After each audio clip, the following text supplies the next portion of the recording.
Eh, pues bueno, gracias a todos. Gusto siempre verlos. Ya hace falta ver caras distintas en todos estos días que tenemos ya en nuestras casas y pues en nuestros espacios.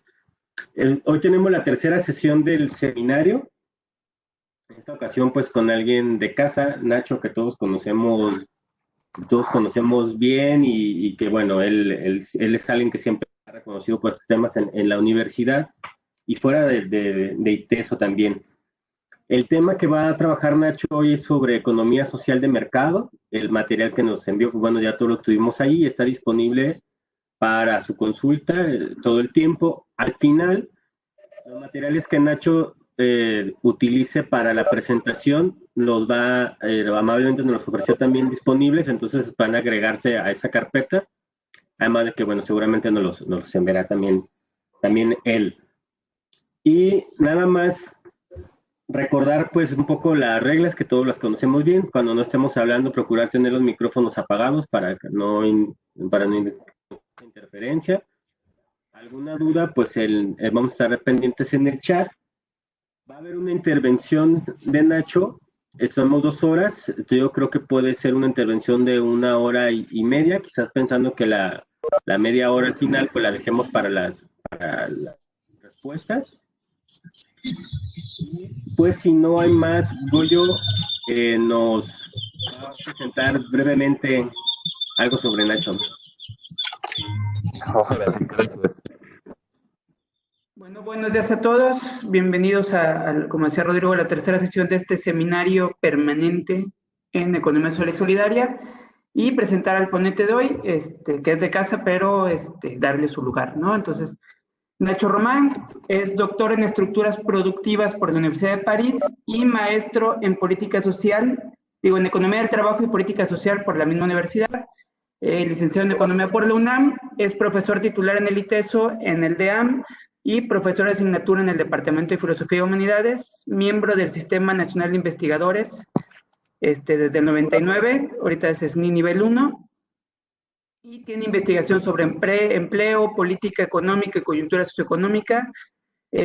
Imparte varios cursos en la universidad y participa en diversos medios de comunicación como Notisistema, Radio Universidad de Guadalajara y el diario NTR, entre otros.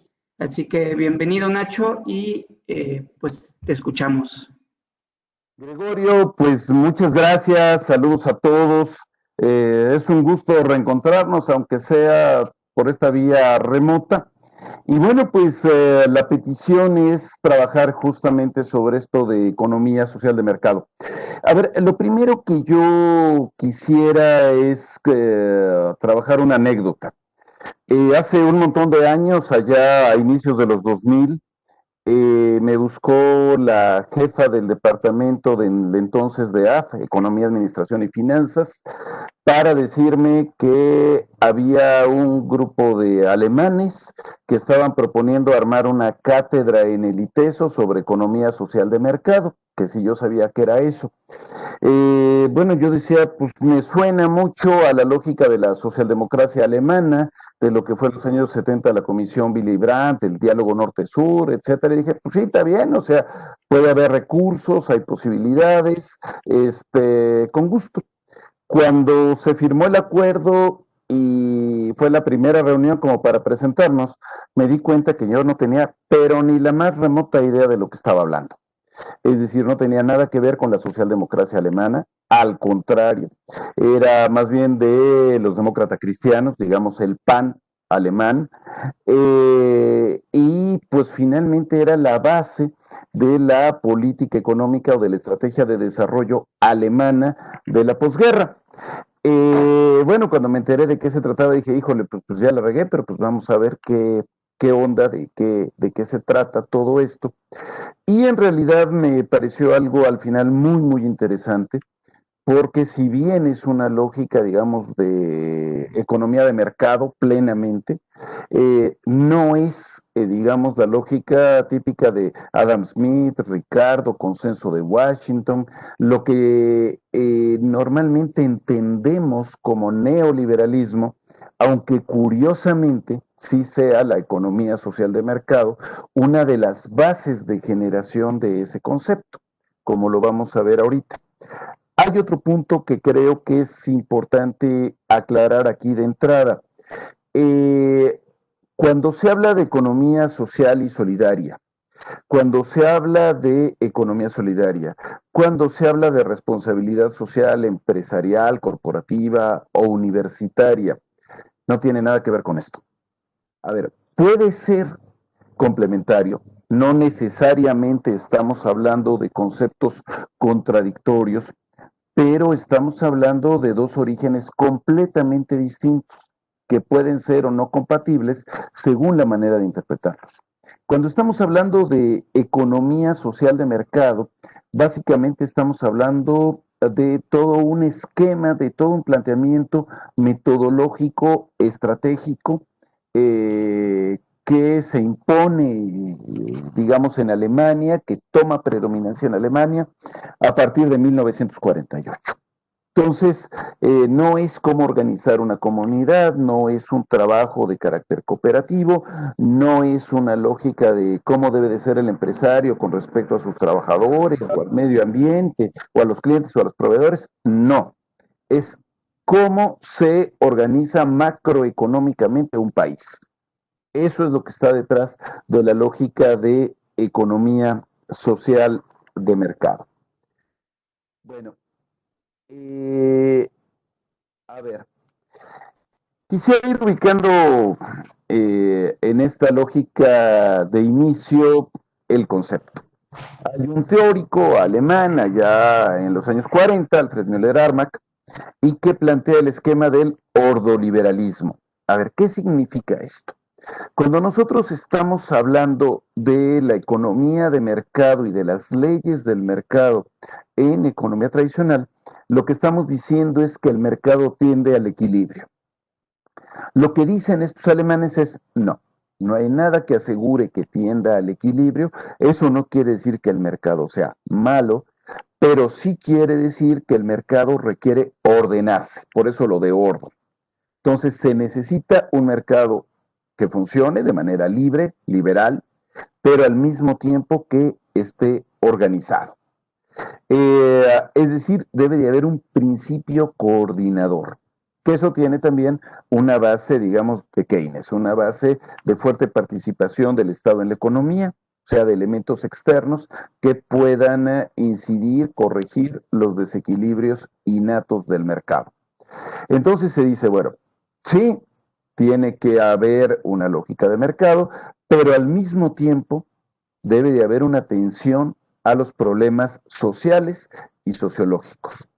Curiosamente, en sus orígenes, el concepto de neoliberalismo, en una de sus acepciones, no es el libre mercado pleno que nosotros entendemos o la manera que se ha expandido a partir del concepto del consenso de Washington, sino era al revés, un liberalismo con un fuerte contenido social. Ese era el carácter de lo neo. A partir de ello, perdón, no me está pasando, ahí está. Hay que ubicar el contexto histórico alemán. Primer elemento muy importante, el fin de la Primera Guerra Mundial. Keynes escribe un libro que se llama Las consecuencias económicas de la paz. Y básicamente lo que dice Keynes en ese libro es que los acuerdos de Versalles, surgidos de esa primera guerra, iban a provocar un efecto desastroso en el mundo. ¿Por qué? Porque Alemania quedaba comprometido a pagar todos los gastos de la Primera Guerra Mundial, las deudas de guerra. Eso implicaba propiamente comprometer a Alemania a quedarse en una situación de pobreza, pero produciendo como país muy rico. En otras palabras, dedicándole toda la producción de manera masiva al pago de deuda, mientras que la población se mantenía en condiciones miserables. Y así pasó. Viene la República de Weimar, una pequeña población que se convirtió en la capital alemana después de la Primera Guerra Mundial. Viene un periodo de hiperinflación brutal ahorita lo veremos como con un poquito más detalle. Se genera un empobrecimiento generalizado de la población y eso va a ser un caldo de cultivo maravilloso para el surgimiento del Tercer Reich y del nazismo, que desemboca en la Segunda Guerra Mundial, todos lo sabemos, y que luego viene un periodo de una Alemania, yo diría, colonizada. Es decir, Alemania está dividida en 4 partes: la parte soviética, la parte inglesa, la parte francesa, la parte norteamericana, y lo que se establece es un control pleno externo. Hay, digamos, hay una lógica de conflicto entre la parte soviética y el resto de las partes en 1948, que es lo que da lugar propiamente a la República Federal Alemana y a la República Democrática Alemana. Y en ese momento en la República Federal Alemana se establece un gobierno propio, la autonomía alemana. Y es cuando finalmente pueden poder comenzar a tomar decisiones. Si ustedes ven esta imagen que está aquí en esta lámina, es un billete alemán, si mal no recuerdo, de 1924, por 100 millones de marcos. El dinero ya no valía realmente por su emisión nominal, sino prácticamente por lo que tuviera su peso en papel. Era el caos absoluto de la economía alemana. En estas condiciones, la pregunta es, bueno, pues, ¿qué hacemos? ¿Qué hacemos, digamos, en aquel entonces, los alemanes, en esta situación de caos que vino después de la Primera Guerra Mundial, de la Segunda Guerra Mundial, y luego propiamente de... Dile, Diego. Y luego propiamente de la vuelta, digamos, a una autonomía. Bueno, la base que toman es una base de economía liberal. ¿Cómo enfrentar, cómo evitar que se genere otra vez una inflación después de la Segunda Guerra Mundial, como ocurrió después de la Primera Guerra Mundial? Pues se decía, tenemos que entrar completamente a una lógica liberal, una reforma de libre mercado, libre formación de precios.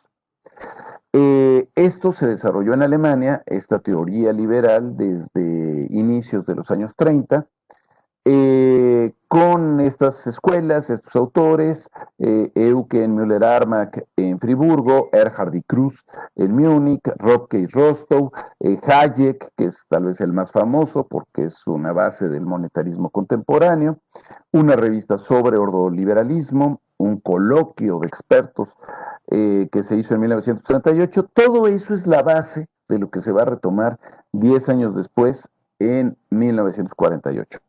¿Qué es lo que tiene de particularidad toda esta escuela? ¿Son defensores del libre mercado? Sí. Lo que están diciendo es que la economía debe de basarse en la competencia, en la libre formación de precios, o sea que el Estado no debe de fijar precios, que todo mundo puede establecer contratos privados y que el mercado sea el principal asignador de los recursos y de los precios. En este sentido, la economía social de mercado, o esta escuela del ordoliberalismo, sería básicamente liberal y no se diferenciaría gran cosa de las escuelas anglosajonas. Pero si nosotros lo vemos en cuanto a la concepción del mercado y por lo tanto de la regulación del mercado, es totalmente distinto. En otras palabras, lo que están diciendo es que no debe de regularse la economía, que sí debe de procurar la equidad y que sí debe de procurar una distribución de la riqueza. Yo lo ejemplifico de una manera como decir, a ver, ustedes pueden hacer todos los negocios que quieran, van a fijar los precios que ustedes quieran, yo no me voy a meter a producir ni a competir con ustedes, eso es libre mercado, eso es bronca suya, eso les toca a ustedes y el Estado queda separado, salvo en bienes públicos que son muy precisos. Nada más un pequeñísimo detalle. De todas las ganancias que ustedes obtengan, yo me quedo cuando menos con la mitad. Eso quiere decir que va a entrar un papel enorme de Estado regulador. no de Estado productor, no de Estado que asume directamente el papel de actor económico productivo, de empresas estatales de manera masiva, pero sí en el sentido de llevar el control de todos aquellos agentes privados que lo estén haciendo. Entonces, ¿cuáles son, digamos, de nuevo, bases teóricas de algunos de sus autores? Von Mises, Neumann. Hay un autor que es Gerschi, que básicamente lo que dice es, el término neoliberalismo tiene varios orígenes, varias visiones. Una de ellas es simplemente lo que denominamos teoría neoclásica, es decir, lo que estudian en sus cursos de microeconomía prácticamente todos los estudiantes de el ITESO. Cualquier estudiante que tome un curso de microeconomía en el ITESO va a ver justamente la lógica subjetiva del valor, la teoría del consumidor, la teoría del productor, la fijación de precios, de cantidades, el punto de equilibrio, costo de oportunidad, elasticidad. Eso es una de las bases que se entiende del nuevo liberalismo, a diferencia del liberalismo clásico del siglo XVIII, de Adam Smith, de David Ricardo, de John Stuart Mill, de Quesnay, de Cantillon, de Jean-Baptiste, etc. Luego, otra de las ligas de este neoliberalismo es un coloquio que se desarrolla en los años 30, el coloquio Lippmann, donde participan, digamos, los principales pensadores liberales del momento, que dicen hay que plantearse un Estado de Derecho con precios libres, el Estado de Derecho implica regulación, que no haya objetivos económicos aislados, sino que estén vinculados con los sociales y que haya plena transparencia y consenso en las políticas del Estado. Una tercera fuente de información, me voy al último de estos 4 elementos que tienen ustedes en la pantalla, es la lógica italiana de conciliación de principios del liberalismo del siglo XX frente al liberalismo del siglo XIX. El liberalismo del siglo XIX es profundamente anticlerical, el liberalismo napoleónico, por ejemplo, y lo que se busca es generar, digamos, una distensión con la Iglesia, de tal manera que se pueda fusionar el pensamiento de la Iglesia romana con este liberalismo. Bueno, todo eso se va de alguna forma a integrar también en la lógica de la economía social de mercado. ¿Qué es lo que se plantean? La renuncia al laissez-faire, es decir, al dejar hacer, a libre empresa, a libre mercado. Renuncia al totalitarismo, tanto del mercado como del no mercado. En otras palabras, renuncia a la lógica hitleriana, pero también renuncia a la lógica stalinista. Promoción de la competencia ante la centralización de decisiones y una especie de arbitraje entre el mercado y la armonía social. Eso es lo que se plantean entre ellos. ¿Qué es lo que tiene que hacer cada quien en la economía social de mercado? Pues se plantea una reflexión entre los diversos actores sociales y agentes económicos, de tal manera que lo económico y lo social esté entrelazado, que la premisa básica sea la búsqueda del bienestar junto con la eficiencia, diciendo que si nosotros queremos el bienestar social y no somos eficientes, eso es utópico. No podemos hacer algo justo si no tenemos los recursos para que eso justo pueda ser en beneficio de la población. Tenemos que actuar eficientemente. Y lo que dice es la eficiencia sin bienestar es insostenible y es socialmente depredadora. Entonces la cuestión es cómo hacer que lo justo sea eficiente y cómo hacer que lo eficiente sea justo. Bueno, esto es como la introducción a todo el rollito de cómo va surgiendo el modelo alemán. ¿Cuál es la lógica concreta que ellos hacen en 1948 que comienza esto? Primero, lo que se preguntan es, a ver, ¿cómo quién queremos ser en 1948? Si nosotros fuéramos alemanes y ustedes ahorita quisieran decir, a ver, queremos reorganizar a Alemania, ¿Como quién quisieran ser? ¿Les gustaría a ustedes ser como los rusos? ¿Alguien quisiera contestar ahí al respecto? No, Pues, no creo. es decir, nos robaron la mitad del territorio a los alemanes, están imponiendo sobre nuestros hermanos de la RDA, etcétera. No, no queremos la centralización, no queremos a Stalin. Bueno, entonces, ¿querremos ser como los gringos?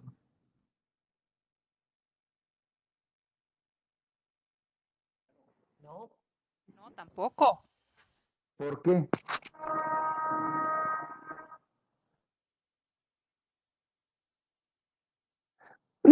Lo que se dice básicamente es, pues tampoco, simple y llanamente, porque finalmente fue la guerra también con ellos y porque ellos basan en una lógica simplemente mercantil la política económica cuando la historia alemana es completamente distinta, es la cuna de la seguridad social contemporánea. ¿Queremos ser entonces como los ingleses? Pues tampoco, hemos estado en guerra con ellos toda la vida y también en la lógica inglesa fundamentalmente es el individualismo metodológico cuando en Alemania es al revés, es como poder estructurar un Estado nacional después de haber vivido toda la vida en una lógica de Länder, de principados, que justamente les creó una fuerte debilidad frente al resto de Europa. Para ellos lo importante es el rollo colectivo.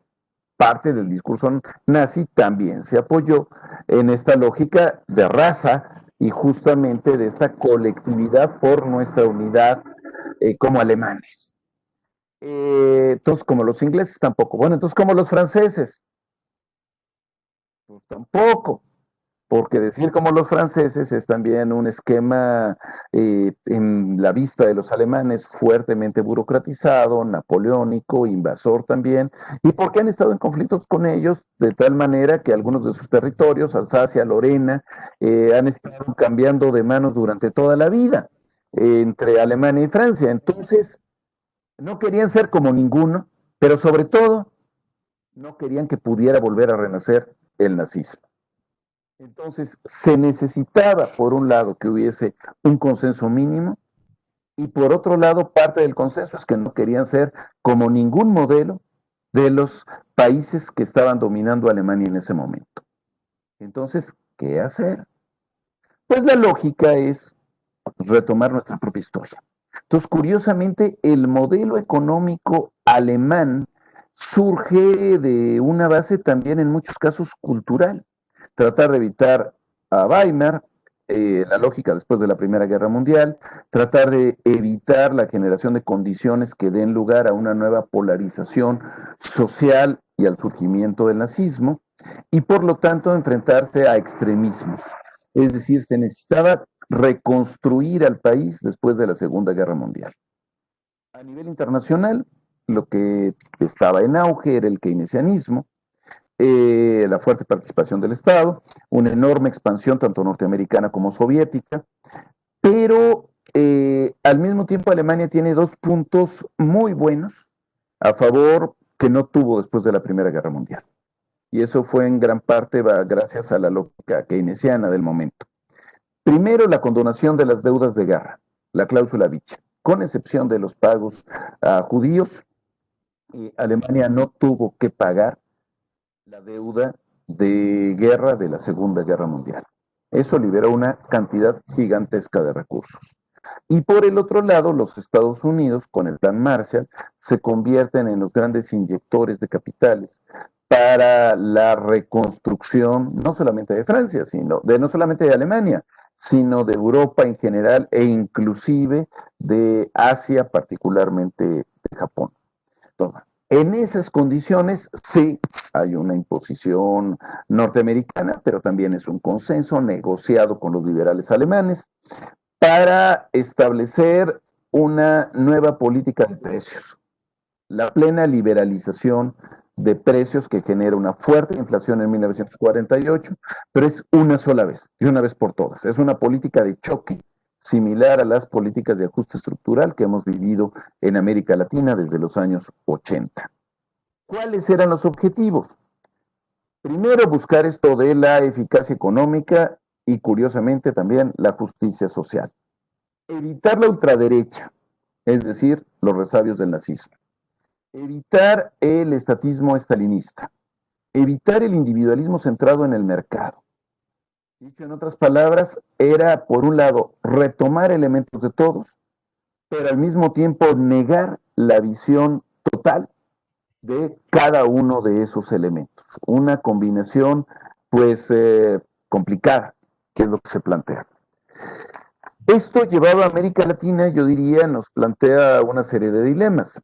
Lo que hemos hecho en América Latina en los últimos 35, 40 años ha sido la lógica de decir, a ver, no. Lo primero que tenemos que hacer es elevar productividad, ser más competitivos, liberalizar el mercado y sentarnos en la globalización y esperar que los efectos benéficos de esa productividad, competitividad, liberalización y globalización se vayan a esparcir en todas las actividades económicas y nos generen beneficios sociales. Eso ha sido un fracaso. Y esto es lo que hemos visto pues, terriblemente con el devenir latinoamericano ya de hace pues, casi cerca de medio siglo.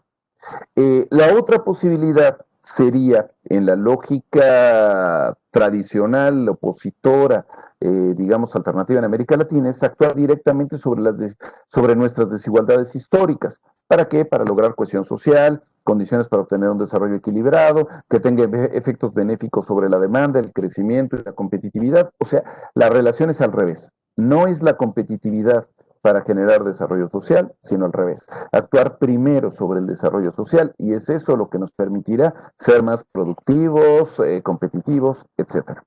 ¿Cuál de las dos ligas entre esta visión un tanto inductiva y la otra deductiva es la que en realidad podría operar en nuestro contexto? Bueno, no existe una respuesta universal. Es decir, todas tienen obstáculos, todas tienen riesgos, todas tienen posibilidades.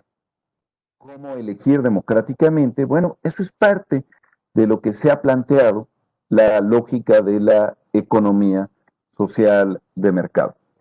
Aquí también quisiera decir, yo no, digamos, creo que mi tarea el día de hoy es exponerla y poder ir presentando el conjunto de lógicas que se establecen, pero yo no me considero un seguidor de esta corriente. Me parece que es interesantísima, me parece que hay que ser sincréticos, pero no se trata de estar defendiendo el liberalismo alemán a capa y espada, descontextualizado de nuestra situación.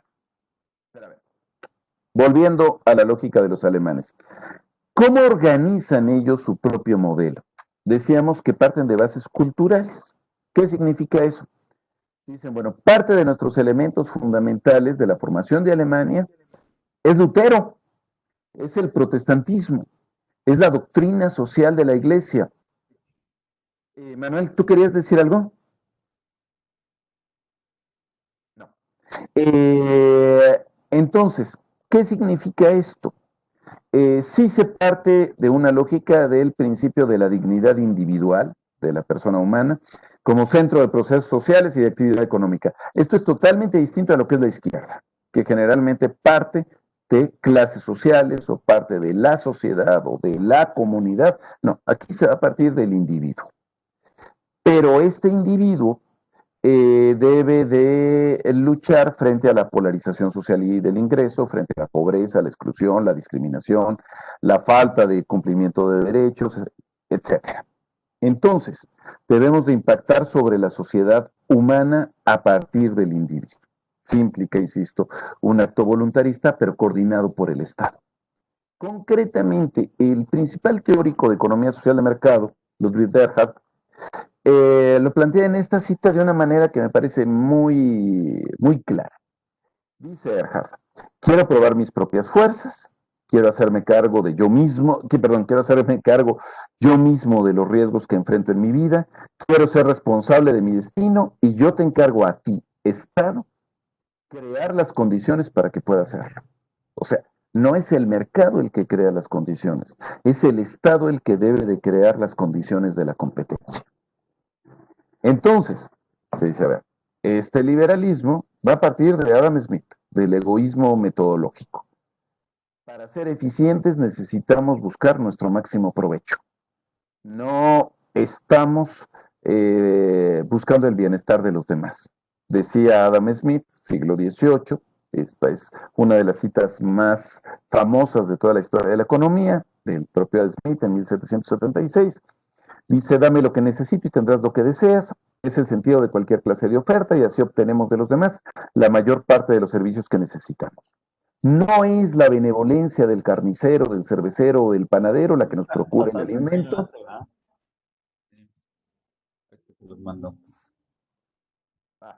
Sino Si hoy en la tarde. Si pudieran apagar su micrófono, por favor. Alejandro, creo que tu micrófono está abierto. A ver. ¿Ya? ¿Sigo? A ver, se dice, no es la benevolencia. Gracias. Se dice, no es la benevolencia del carnicero, del cervecero o del panadero la que nos procura el alimento, sino la consideración de su propio interés. No invocamos a sus sentimientos humanitarios, sino su egoísmo, ni les hablamos de nuestras necesidades y de nuestras ventajas.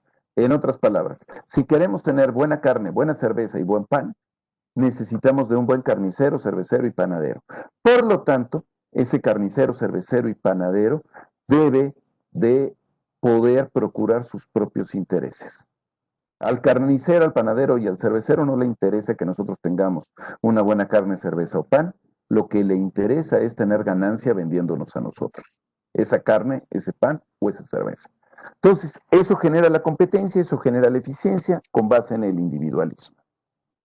La división del trabajo, dice Adam Smith, es un elemento de carácter natural. Tenemos la tendencia, los seres humanos, de intercambiar los productos de nuestro trabajo.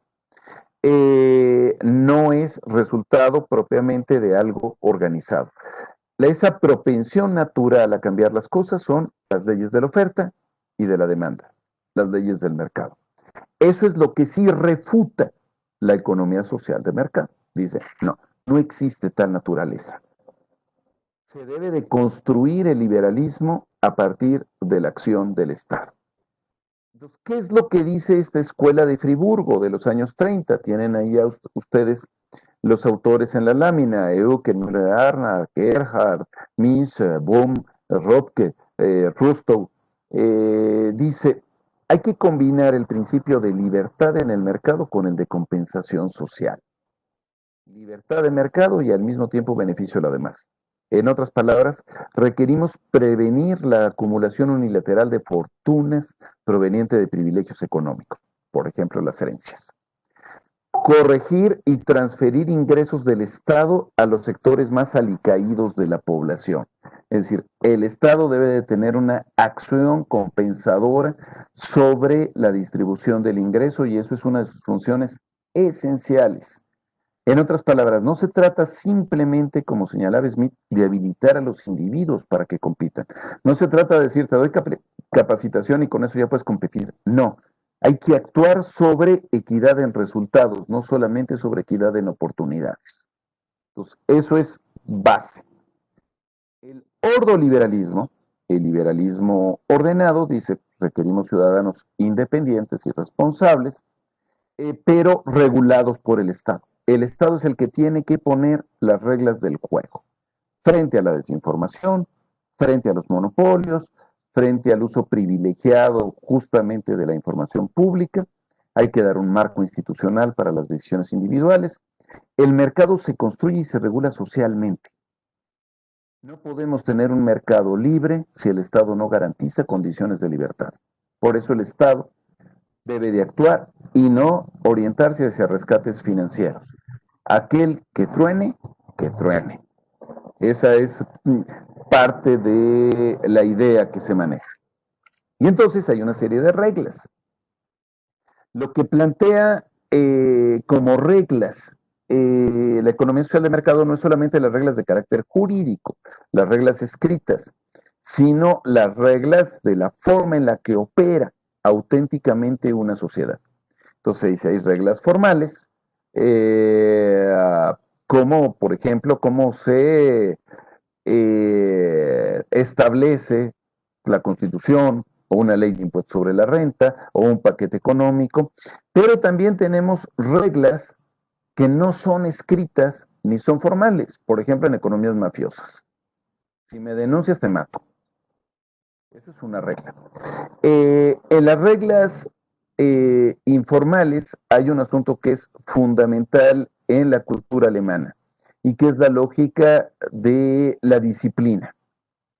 Perdón, el liberalismo, ¿qué semejanzas y diferencias tiene con qué, perdón? No alcancé a leer todo el mensaje ahí en el chat.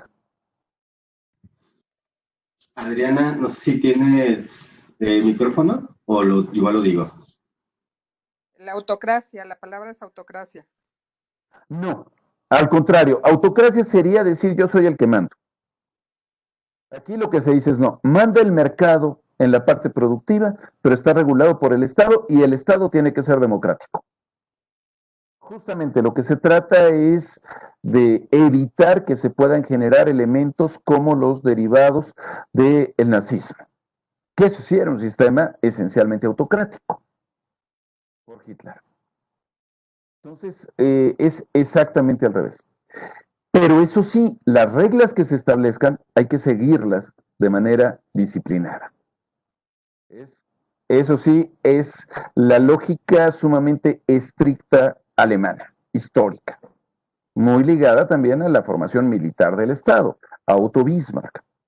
En otras palabras, cuando en Alemania generalmente se está hablando de los principios de la economía, o de los principios reguladores, estructurales, sustantivos, etcétera, es verdaderamente el cimiento de cómo quieren organizar su economía. El gran problema como diferencia con la lógica, sobre todo norteamericana, pero de la manera hasta, yo diría, caricaturesca, como la hemos adaptado en América Latina, es que cuando hablamos de estas reglas fundamentales, por ejemplo, cuando hablamos de misión, visión, en el caso del ITESO podríamos hablar de las orientaciones fundamentales. Muchas veces la ubicamos como un cuadrito muy bonito que podemos colgar en el baño o que podemos colgar en la entrada de una empresa diciendo, miren, esto es lo que queremos, ay, qué bonito. Y simplemente en eso se queda. En otras palabras, no tiene ninguna función articuladora práctica y se convierte simple y llanamente en demagogia. Aquí yo quisiera citar a Marx, pero no a Karl Marx, sino Groucho Marx, un cómico de hace un siglo, famoso por su ingenio, que decía, el secreto de la vida es la honestidad y el juego limpio. Si puedes simularlo, ya lo hiciste. En otras palabras, jugamos a una lógica de simulación y no de reglas reales. Eso es un problema en lo que estamos teniendo. La economía social de mercado, hay toda una discusión, Marcelo Recico dice que es una teoría, muchos pensamos que no es una teoría, sino en términos de cómo lo planteaba alguno de los autores, justamente de esta economía social de mercado, en realidad es una idea abierta, no una teoría. Es una serie de principios, de esquemas, pero no está estructurado como una representación de la realidad, que esa es la base de los modelos. Por lo tanto, tiene que cambiar en función de tiempo y espacio. Se reconoce el papel esencial tanto del Estado como del mercado, que ambos deben de estar al servicio de las personas y de las asociaciones. Debe de coexistir la justicia de rendimiento, la ganancia, la utilidad, con la justicia de compensación, la distributiva. Se debe de actuar frente a las fallas del mercado, pero también frente a las fallas del Estado. Y tiene una enorme diferencia con respecto al consenso de Washington, al liberalismo norteamericano, en términos de la búsqueda de equilibrios entre el Estado y el mercado, entre el individuo y la sociedad, y sobre todo en cuanto a su visión ética. ¿Cuáles son los principios? Bueno, pues son tomados de la doctrina social de la Iglesia, de nuevo la base protestante alemana. ¿Cuáles son esos principios articuladores o sustantivos que le podríamos llamar? Libertad, solidaridad y subsidiariedad. Sobre estos vienen otros dos tipos de principios, estructurales y reguladores, de estructura y de coyuntura, y otros de carácter social, fundamentalmente en el orden laboral y de seguridad social. Que esto va a ser fundamental para entender por qué Alemania, teniendo una cantidad gigantesca ahorita de casos de coronavirus, tiene un nivel de letalidad bajísimo, una gran cantidad de enfermos, pero una bajísima cantidad de muertos. A ver, principios articuladores. ¿En qué se basan?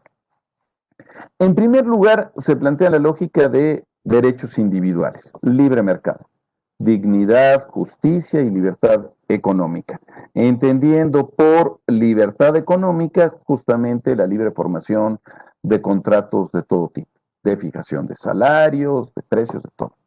Derechos republicanos, ahí viene el otro lado, seguridad y dignidad humana, justicia, solidaridad social.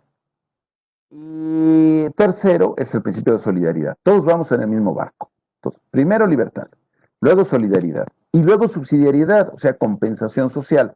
No es solamente entender que todos tenemos derechos iguales porque vamos en el mismo barco. Es decir, de cualquier manera a unos les va a ir peor que a otros, a unos les va a ir mejor, va a haber quienes estén fregados. ¿Cómo hacer las cosas para que quien esté más amolado no se quede en esa situación de amolado, sino que haya una compensación temporal que le permita reestructurarse en la lógica de inserción social? Estos son los principios fundamentales. Libertad, solidaridad, subsidiariedad. De nuevo, el problema a la hora de querer aterrizarlo, si no se toman en serio, es el pasar del derecho formal a su ejercicio real. Y vuelvo a citar a Groucho Marx. Él decía, miren, estos son mis principios inalienables. Ah, pero si no les gustan, miren, aquí traigo otros. Y entonces de repente entramos a una lógica de mercado en donde decimos, sí, queremos ser muy buenos, pero cuando esto puede afectar utilidades, ganancias, rentabilidad o privilegios, pues entonces ya los escondemos un poquito. Entonces, eso nos plantea un problema en la tropicalización de esta lógica.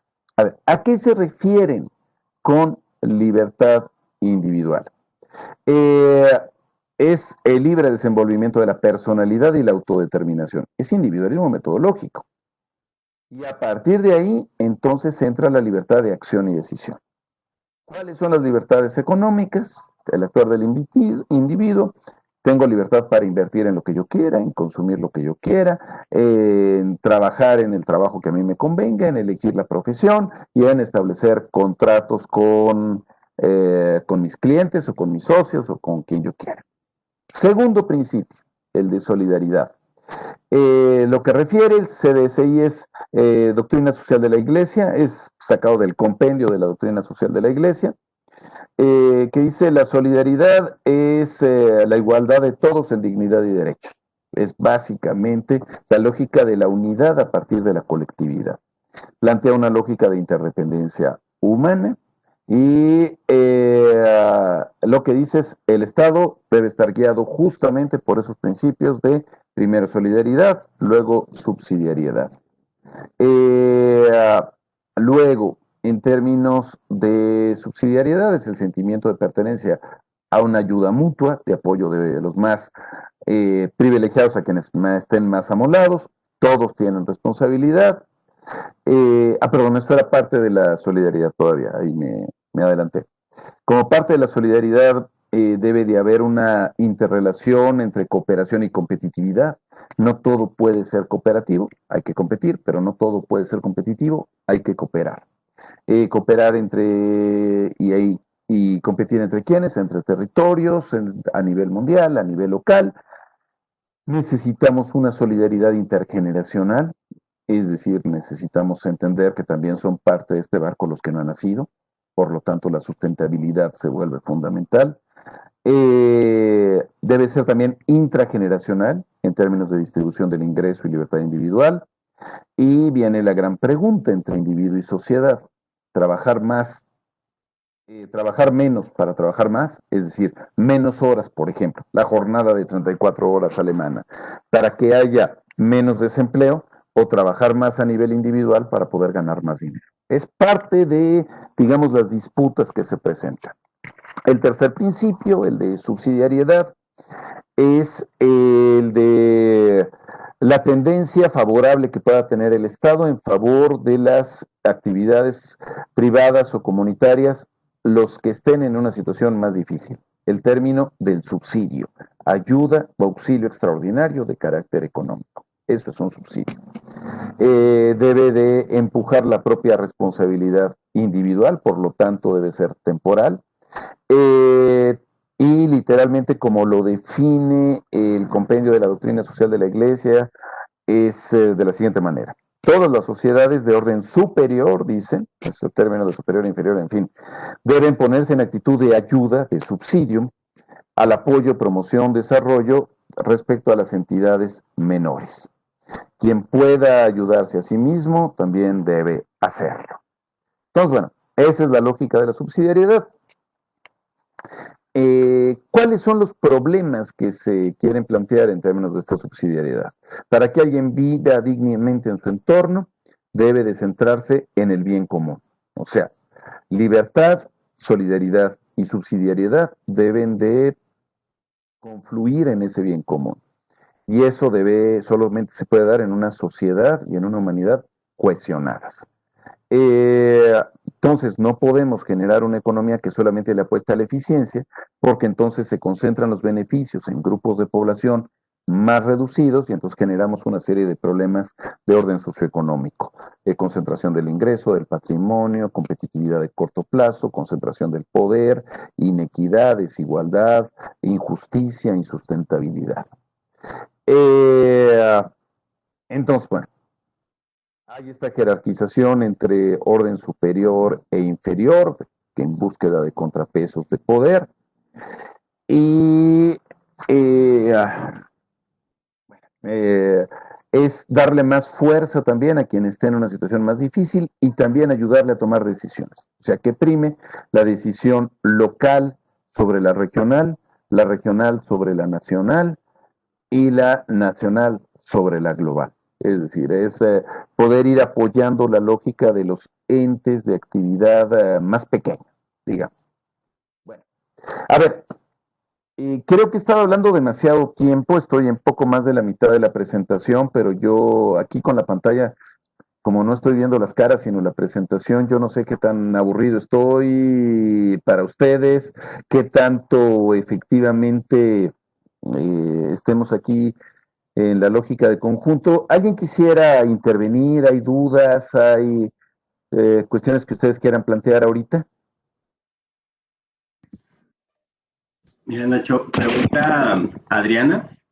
Sí. Entonces, la economía social de mercado puede ser un paradigma. Yo diría que no. A ver, en términos de Kuhn, de la estructura de la revolución propiamente del pensamiento científica, cuando estamos hablando de paradigma, estamos hablando de una verdad temporal reconocida por una comunidad científica plena. No ha pasado eso con la economía social de mercado. Para empezar, ni siquiera es, a mi parecer, una teoría. Es decir, no es una forma de representación de la realidad replicable de manera plena, a diferencia de lo que son los paradigmas en la física, en la biología, en la medicina, en ciencias exactas. Por otro lado, nunca fue realmente consensado a nivel global como un, entre comillas, modelo a seguir más allá de lo discursivo. No es el esquema norteamericano, no es el esquema japonés, no es evidentemente el estructuralismo latinoamericano, es una forma muy particular propiamente de ver la economía, en esta lógica producción, distribución. A mí me parece que más que paradigma, sí es una serie de reflexiones que tienen muchísimos elementos que pueden ser propios para distintas sociedades, pero sobre todo como pregunta, no como respuesta. Y justamente cuando ahorita me preguntan si es aplicable a México, la segunda lectura que yo les pasé es un artículo que también hicimos justamente al respecto. Y lo que tenemos en México es verdaderamente, ahora sí que en términos marxistas, pero de Karl Marx, la repetición de la historia, pero como caricatura. En otras palabras, la economía social de mercados está en la Declaración de Principios del PAN, está también en los documentos fundamentales del PRI. En algún momento López Obrador, hace muchos años antes de ser presidente, señaló también que era una lógica de camino para México. Todos dicen, esto es lo chido para México. Pero cada quien, exacto, pero cada quien la lee de una forma completamente distinta. En otras palabras, lo que hacen los liberales, el PAN es lo que ha hecho, ay, gracias, lo que hace el PAN propiamente es retomar solamente la parte productivista del libre mercado, de economía social de mercado, y simplemente no lee toda la parte distributiva. Y entonces es como casi una lógica de libre mercado anglosajona, la lógica gringa, consenso de Washington, con un toquecito de caridad. Y si nosotros lo vemos desde el lado de la izquierda, generalmente cuando se hace referencia a ello, se habla de la cohesión social, de la parte, digamos, colectiva, pero se mete debajo del tapete, que no se vea, todo lo que es la parte justamente del mercado, la eficiencia, la productividad, la formación de precios, etcétera. En otras palabras, nadie se ha planteado, hasta donde yo veo, en México una lectura seria. No porque no lo hayan leído, sino, sino porque se trata de jugar simplemente cómo aprovecho la parte del modelito que a mí me conviene. Y entonces los principios con eso se diluyen por completo. Deja de haber propiamente una visión integral.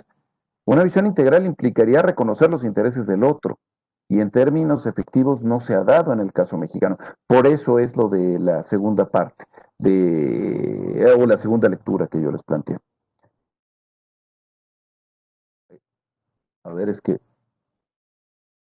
paso, a ver, no estoy viendo aquí, no. Perdón, es que no estoy viendo aquí el chat, ahora sí que como no le sé manejar a este. En fin. Mira, en la parte de abajo aparecen las herramientas y justo en la mitad a la derecha está el globito del chat. Es que no veo ni siquiera dónde están aquí las herramientas. Si tú mueves tu cursor en tu pantalla que nos estás compartiendo hacia abajo, están Sí. las herramientas. Aquí me aparecen notas, comentarios, tipo de pantalla. Bueno, a ver. Bueno, mira, te comento en el chat. Seguimos. Ajá, sí, dime. Te comento en el chat lo que nos pone Alfredo Amador, es que dice que cada vez hay un toquecito de caridad menor, ¿no? Te pregunta si crees eso. Bueno, a mí, ¿Esto que nos refería? yo creo que no, yo creo que justamente se plantea en el caso de México cada vez más una lógica voluntarista. Digamos, los éxitos de gran parte del discurso de responsabilidad empresarial, de los discursos inclusive de Teletón, los distintivos estos de empresa socialmente responsable, de CEMEFI, el decir hay que ser buena onda, el entrar de repente a los supermercados y que pongan un estante de productos locales, digo, nos habla de una lógica que no es de justicia, es este planteamiento, digamos, como de buen corazón, pero no de una organización social en un sentido que efectivamente tienda a poder establecer condiciones mejores para el conjunto de la sociedad. Es decir, yo soy muy buena gente siempre y cuando no me hagas que yo te tenga que dar algo que no te quiero dar. Básicamente es como yo lo leería en este. Ya. Es como yo lo vería en este conjunto. Y pues me parece francamente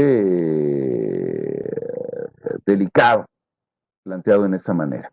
Es lo que, es lo que yo ubicaría al respecto. Oye, José, Nacho, adelante. perdón, la ibas a leer, Rodrigo. Y tú, José, justo te voy a pedir que lo dijeras. gracias. En tu segundo documento bueno, das así como la radiografía de México, que sí en el texto y que no en la realidad, ¿cómo lo verías en el contexto actual? O sea, ya en la era AMLO, que con los retos más allá del contexto actual de la pandemia, ¿no? O sea, esta posibilidad de una economía social de mercado en donde el Estado se fortalece para ordenar y también hay como todo un proceso de, pues, no sé, de romance con las grandes empresas, ¿no? Y libre mercado. Entonces, ahí como que hay o sea, ¿cómo actualizarías esta visión a hoy? Mira, me parece que en el caso de López Obrador, si uno ubica lo que plantea la Fundación Konrad Adenauer en México en este momento, pues es completamente crítico. Es decir, la Konrad Adenauer, su partido hermano en México es el PAN.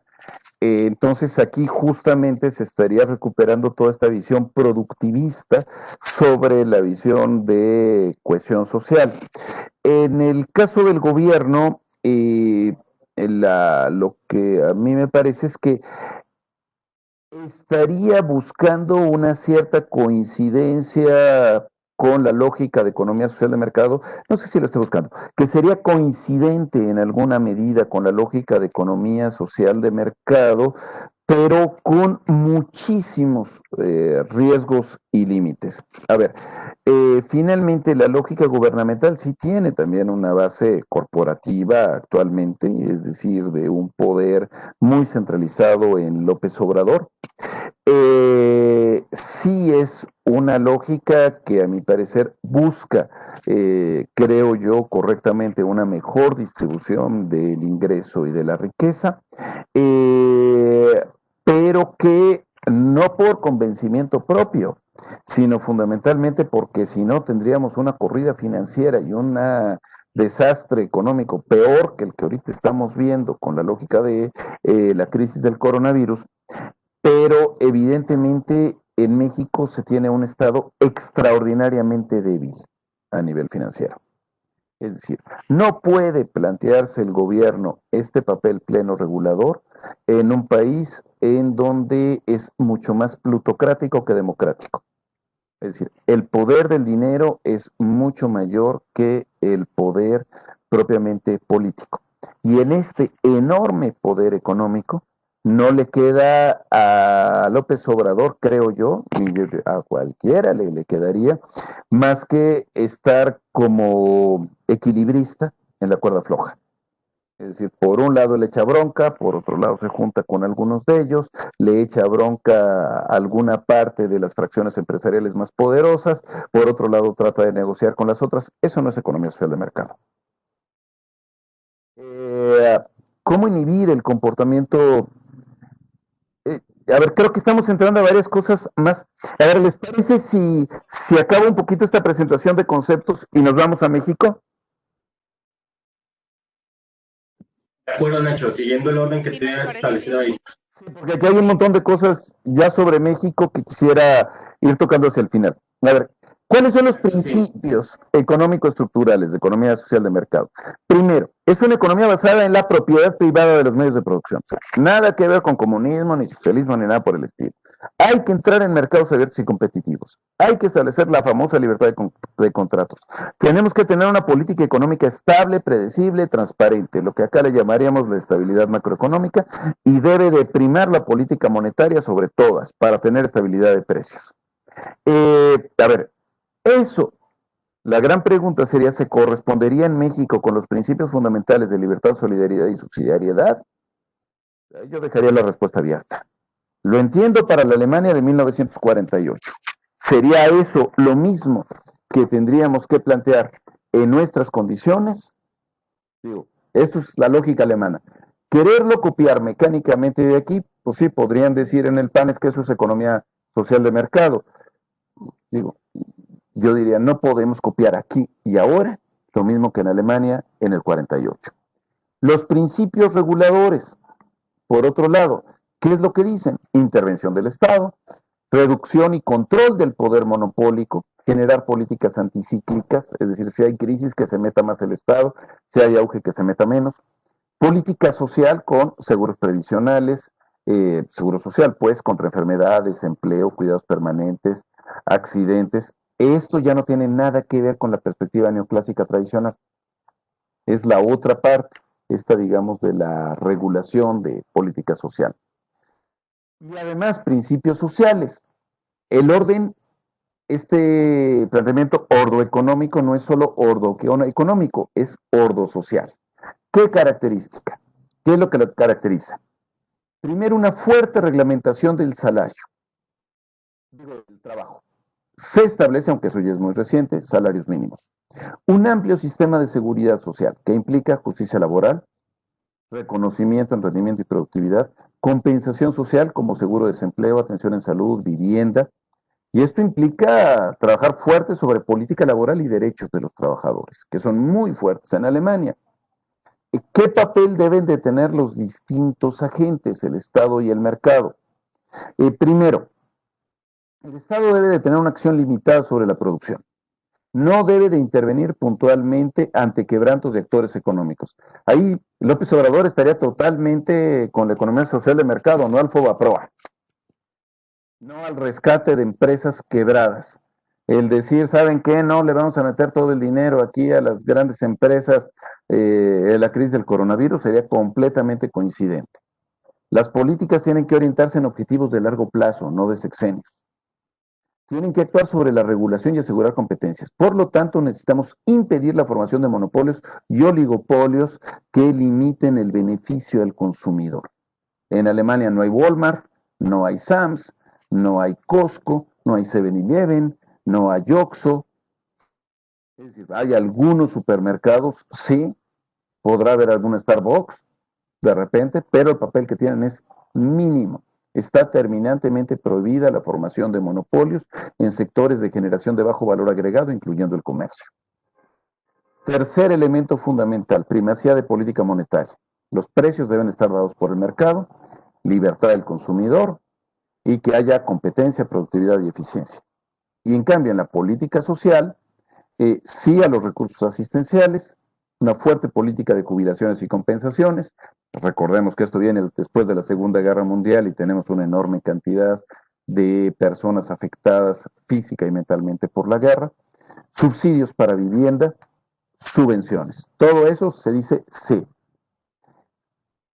¿Cómo financiarlo?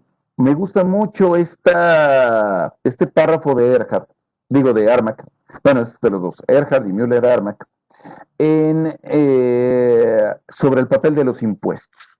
Aquí diríamos que el PG, para volver a aterrizar sobre México, estaría a la derecha de economía social de mercado, curiosamente. A ver, dicen estos dos autores. En las economías modernas, el